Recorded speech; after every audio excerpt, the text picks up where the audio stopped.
আপনি জানেন যে মানুষের যে মৌলিক চাহিদা আছে অন্ন, বস্ত্র, বাসস্থান, স্বাস্থ্য, চিকিৎসা, এর মধ্যে আবাসন একটা। এই আবাসনের ব্যবস্থা করা রাষ্ট্রের দায়িত্ব। আমরা প্রাইভেট সেক্টরে কাজ করছি, অর্থাৎ রিহ্যাবের মেম্বার যারা আছে, আমরা কিন্তু সেই জনগণের আবাসন সমস্যা সমাধানে কাজ করছি। আমরা বিশ্বাস করি যে রাষ্ট্র যদি সুষ্ঠু পরিকল্পনা নেয় তাহলে সারা দেশের মানুষের আবাসন সমস্যা সমাধান করা যাবে। আমরা শুধুমাত্র ন্যারো সেন্সে আমরা বলছি না আমরা আবাসন ব্যবসায় শুধু আমাদের স্বার্থে করতে হবে। আজকের যে ড্যাব যেটা রাষ্ট্র করেছে, আমরা বলবো যে এটা একটা খারাপ জিনিস হয়েছে রাষ্ট্রের জন্য। কারণ আজকে যে পপুলেশন আছে 2050 সালে পপুলেশন 25 কোটি হবে, 2100 সালে পপুলেশন কিন্তু 35 কোটি হবে। রাষ্ট্রের জন্য চ্যালেঞ্জ কিন্তু দুইটা, মানুষের আবাসন দিতে হবে, খাবারও দিতে হবে। এখন 2 তলা 3 তলা 4 তলা বিল্ডিং করে যদি গোটা দেশ নষ্ট করে ফেলা হয় তাহলে মানুষ তো না খেয়ে মারা যাবে। সো আমরা রাষ্ট্রের জন্য বলতে চাই যে বাংলাদেশের চাষযোগ্য কৃষি জমির আর 1 ইঞ্চিও নষ্ট করা যাবে না। তাহলে অল্টারনেটটা কী, বিকল্পটা কী? বিকল্প হচ্ছে একটাই, যে আমাদের বিল্ডিংয়ের হাইট রেস্ট্রিকশন তুলে দিতে হবে, যেটা ড্যাপে করা হয়েছে। যদি হাইট রেস্ট্রিকশন না থাকে তাহলে আমরা অল্প জায়গার মধ্যে অনেক বেশি মানুষের অ্যাকোমোডেশন করতে পারবো, অল্প জায়গার মধ্যে অনেক বেশি অফিস, ব্যাংক, বিমা আমরা ব্যবস্থা করতে পারবো। তো এই রেস্ট্রিকশন তুলে দিতে হবে। শুধুমাত্র যেখানে এয়ার ফানেল আছে বা রাডার আছে, বিশেষ এরিয়া ছাড়া বাংলাদেশের কোথাও এই রাখার কোনো দরকার আছে মনে করি না। ড্যাব যেটা হচ্ছে এটা কারেকশন করে হবে না, এটা আসলে ফালা দিতে হবে, নতুন ড্যাব তৈরি করতে হবে। এবং আমি বলবো যে ডিটেলের plan not only for Dhaka, সারা বাংলাদেশকে জোনিং করতে হবে। অর্থাৎ বাংলাদেশের ছোট্ট একটা দেশ, ছোট্ট একটা ভূখণ্ড, এই দেশ কখনো বড় হবে না, কিন্তু মানুষ বাড়বে। সেই জন্য আমাদের বক্তব্য স্পষ্ট, সেটা হচ্ছে যে বাংলাদেশের টোটাল ল্যান্ডটাকে জোনিং করতে হবে, যে this land is for agriculture, ওখানে হাত দেওয়া যাবে না। This land is for housing, এখানে হাত দিতে পারবেন না। This land is for industry, এখানে ইন্ডাস্ট্রি হবে। এইভাবে জোনিং করে স্ট্রিক্টলি না করা হয় তাহলে ভবিষ্যৎ প্রজন্ম 2001 সালে যারা আসবে তারা কিন্তু আমাদের গালাগালি করবে যে বাংলাদেশটাকে তারা বাসের অযোগ্য করে রেখে গিয়েছে। তো সে কারণে বলবো রাষ্ট্রকে সিদ্ধান্ত নিতে হবে যে এই রাষ্ট্রকে বাসযোগ্য করতে হবে। যদি করতে হয় তাহলে সুদূর বসে প্ল্যান করতে হবে, 4 বছরের প্ল্যান, 6 বছরের প্ল্যান, 5 বছরের প্ল্যান দিয়ে হবে না। আমাদেরকে 100 ইয়ার্সের প্ল্যান করতে হবে, লম্বা প্ল্যান করতে হবে। যদি সেটা করতে পারি তাহলে আমার বিশ্বাস, আমি শুধু আবাসের কথা বলছি না, একই সাথে গোটা দেশের উন্নতি হবে। এই ড্যাবের মাধ্যমে যেটা আরও করা হয়েছে, বৈষম্য তৈরি করা হয়েছে। মিরপুরের ডিএসএসে যেটা আছে সেখানে দেখা যায় 4 কাঠা জমিতে 8 তলা বিল্ডিং করা যায়। ডিএসএসের ওয়ালের পাশে একটা সাধারণ মানুষের জমি, সেখানে 4 তলা 5 তলা বেশি করা যায় না। কেন? তারা কি বাংলাদেশের নাগরিক না? একই শহর, একই জায়গায় 2 নীতি। আমরা বলছি না, 1 শহর 1 নীতি। আমাদের আপাতত স্লোগান 1 শহর 1 নীতি। হয়তো আফটার 6 মান্থ আমি বলবো যে 1 দেশ 1 নীতি, সারা বাংলাদেশে একই নীতি হতে হবে। সেটা যদি করা যায় তাহলে আবাসন সেক্টরের উন্নতি হবে, দেশের উন্নতি হবে। আজকে আবাসন সেক্টরটা টোটালি স্থবির হয়ে গেছে। যে ডেভেলপার কোম্পানি ল্যান্ডের সাথে কন্ট্যাক্ট করেছে আমি G+9 করবো, এই ড্যাপ আসার পরে সেখানে বলছে 4 তলা। এখন মালিকরা তো সে কাজ করতে দিচ্ছে না, মানে মালিকের সাথে ডেভেলপার গন্ডগোল লেগেছে। তো এক ডেভেলপার দিবে কেন সে? কারণ সে আগে তো প্ল্যান করছে যে সে 4টা ফ্লোর পাবে, এখন দেখছি সে 2টা ফ্লোর পাবে, সে কাজ করতে দিচ্ছে না। সো এই ড্যাপ রাখা যাবে না। এই ড্যাপ দেশের জন্য, আবাসন সেক্টরের জন্য, কারোর জন্য কোনো কল্যাণ বয়ে আনবে না। সো আমরা এটা নিয়ে সরকারের সাথে আমরা বার্গেনিং করব, কথা বলবো, এবং দেশের উপযোগী ভবিষ্যৎ চিন্তা করে আমাদেরকে ড্যাব কারেকশন করতে হবে। ইলেকশনের আগে আমরা 5টা প্রোগ্রাম অর্থাৎ 25টা অঙ্গীকার করেছি রিহ্যাব সদস্যদের কাছে।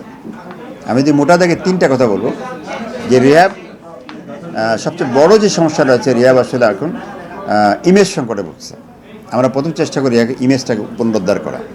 রিহ্যাব একটা প্রেস্টিজের সংগঠন, যেটা বিজেপির উপরে থাকার কথা ছিল, সেটা অনেকটাই নষ্ট হয়েছে বিগত সময়ের দুর্বল নেতৃত্বের কারণে। আমি বিশ্বাস করি বর্তমান যে কমিটি আসছে, আমাদের যে 29 সদস্যের বোর্ড, সকলেই যোগ্য। এই সবাইকে নিয়ে আমরা রিহ্যাবের যে হারানো যে গৌরব, সেটা পুনরুদ্ধার করে আমরা বাংলাদেশের 1 নম্বর সংগঠন করবো, নাম্বার 1। নাম্বার 2, সদস্য বান্ধব। আমাদের অনেক সদস্য কিন্তু অসন্তুষ্ট রিহ্যাবের ব্যাপারে। আমরা চেষ্টা করি সবাইকে এক টেবিল নিয়ে আসা, শুধু মুখের কথা না, সত্যিকার অর্থেই আমরা সদস্য বান্ধব একটি রিহ্যাব করব। রিহ্যাবের জন্য সদস্য তারা গর্ববোধ করে, রিহ্যাবের সদস্য, তার পরিবারের সদস্য, তার বাচ্চারা সকলের জন্য গর্ববোধ করে। আমরা সেরকম একটা রিহ্যাব তৈরি করবো, সদস্য বান্ধব রিহ্যাব তৈরি করবো। একই সাথে আমরা বলেছি যে ব্যবসা বান্ধব করবো আমরা, অর্থাৎ রিয়েল এস্টেট ব্যবসায় ছোটো বড়ো সকলেই সমস্যা আছে। কিছু সমস্যা আছে হয়তো আমরা নিজেরা সলভ করতে পারবো, কিছু আছে রাষ্ট্রের সাথে করতে হবে। সেটা সলভ করে আমরা প্রকৃতপক্ষেই ব্যবসা বান্ধব, একই সাথে আমি বলছি আমাদের সদস্য বান্ধব, এবং একই সাথে এটাও বলেছি যে আমরা প্রকৃতপক্ষেই আমাদের রিয়েল এস্টেট সেক্টরের যে সমস্যাগুলো আছে সেগুলো সমাধান করে আমরা সদস্যদেরকে স্যাটিসফাই করার চেষ্টা করি ইনশাআল্লাহ। আমরা প্রথমে যে বিষয়টি নিয়ে সরকারের সাথে আমি কথা বলবো, আমি আগে একটা অ্যাসোসিয়েশনে ছিলাম। আপনি জানেন যে আমাদের সারা বাংলাদেশে হাজার হাজার ডেভেলপার আছে, রিহাবের সদস্য কিন্তু বেশি না। আমরা দেখেছেন ভোটার মাধ্যমে মাত্র 674 জন মাত্র।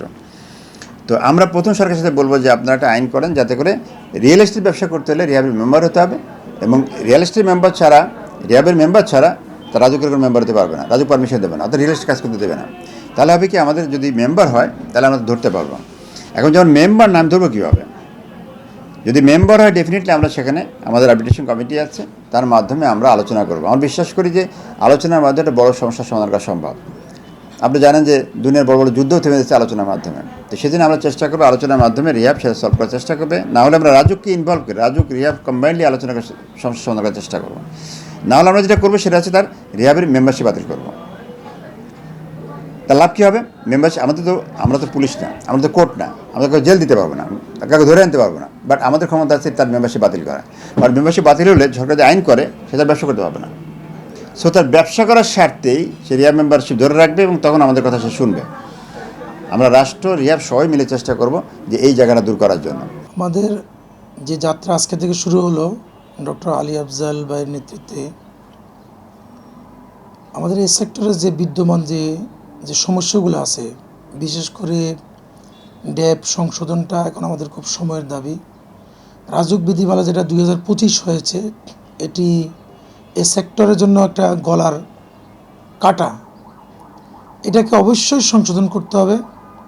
এটি সহনীয় মাত্রা এবং সেক্টরের জন্য উপযোগী, বিশেষ করে বাংলাদেশের জন্য উপযোগী একটি নীতিমালা তৈরি করা উচিত, যেটা আমাদের 2008 সালের এই সরকারে যখন ছিল বেগম খালেদা জিয়ার সরকার, তখন 2008 সালে কিন্তু সুন্দর একটি নীতিমালা প্রণয়ন হয়েছে।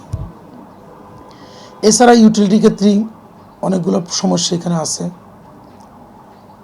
এরপরে নির্মাণ সামগ্রী যে বৃদ্ধি হচ্ছে লাপাইয়া একটা ওয়ান স্টপ সার্ভিস চালু করা দরকার। ওয়ান স্টপ সার্ভিসটা এই জন্য প্রয়োজন যে নির্মাণ সামগ্রী যদি বৃদ্ধি করতে চায় তাহলে অন্তত পক্ষে হয় গণপূর্ত মন্ত্রণালয় অথবা বাণিজ্য মন্ত্রণালয়ের একটা আন্তঃমন্ত্রণালয় সভা ডেকে নির্মাণ সামগ্রী বৃদ্ধি পাবে, তার পাশাপাশি প্লটের মূল্য বৃদ্ধি পাবে। এখন নির্মাণ সামগ্রী বৃদ্ধি হচ্ছে যার অনুযায়ী, কিন্তু প্লটের মূল্য বৃদ্ধি করতেছে আবার সদস্যরা যার অনুযায়ী। এতে কিন্তু একটা সমাজের ভিতরে একটা শৃঙ্খলা নষ্ট হচ্ছে। এটা রিহাবের জন্য এখানে একটা বড় চ্যালেঞ্জ সরকারকে বোঝানোর জন্য। আমি মনে করি জাতির জন্য এখন অন্ন, বস্ত্র, বাসস্থান এটা তো একটা মৌলিক ডিমান্ড মানুষের, কিন্তু বাসস্থানটা কিন্তু এখন বিশেষ করে মধ্যবিত্তদের নাগালে বাইরে চলে যাচ্ছে। তা আমার বিশ্বাস যে সরকারকে যদি আমরা বোঝাতে সক্ষম হই যে সরকারের শহরতলিতে অনেকগুলো জমি আছে, গভর্নমেন্ট যদি এই জমিনগুলো আমাদেরকে রিহাবদেরকে দিয়ে আমরা সাশ্রয়ী প্লট যেটাকে বলা হয় এটা আমরা তৈরি করে জাতিকে আমরা দিতে পারবো, এবং খুব অল্প দামে। রাজুক যে প্লট যে দামে বিক্রি করতেছে তার চেয়ে কম দামে আমরা কিন্তু সদস্যদেরকে দিতে পারবো, এবং আরও সুন্দর কোয়ালিটি এবং কমিটমেন্ট অনুযায়ী হ্যান্ডওভার। আমার বিশ্বাস যে আজকে দীর্ঘ 3 যুগের রিহাব আর 2026-28-এর রিহাব অনেক ব্যতিক্রম থাকবে।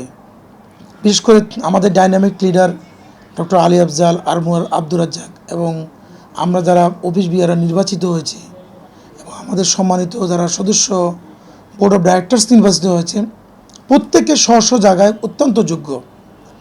আমার বিশ্বাস যে আমরা এই যোগ্যতা সম্পন্ন বোর্ড অফ ডাইরেক্টরসকে নিয়ে আগামী 2 বছর ব্যবসা এবং সদস্য বান্ধব রিহাব প্রতিষ্ঠা করতে সক্ষম হব ইনশাআল্লাহ।